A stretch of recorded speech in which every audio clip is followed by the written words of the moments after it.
Ciao, questa è la prima pausa della giornata. Sto andando su al Monte Iof, partendo da Maniago. Attraverso c'è un'unica strada, un'unica forestale che porta su e un'infinità di sentieri, la maggior parte ciclabili, che porta giù poi. Questa qui dietro di me è la pianura pordenonese.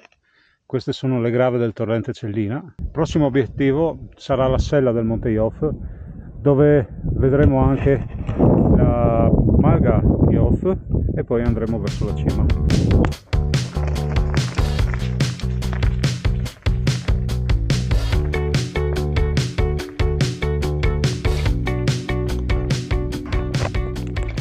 In questo momento sono arrivato qui sulla sella dello Iof. Qui dietro di me si intravede la Malga Iof.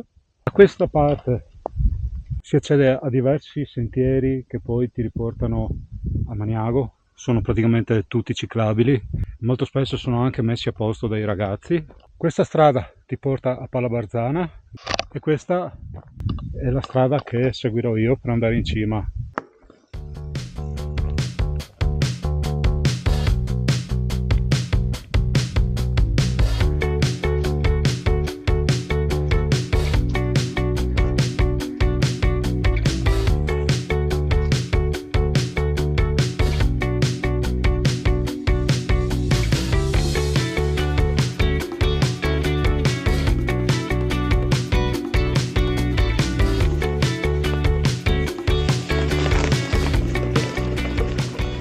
La discesa inizia su una cresta del Monte Iof,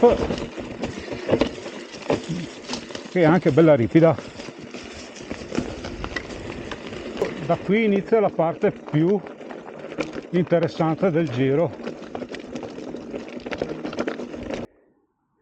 Questo qui davanti è Montereale, quella è la strada che porta a Barcis e questo è il primo lago che si incontra, che non ricordo mai il nome.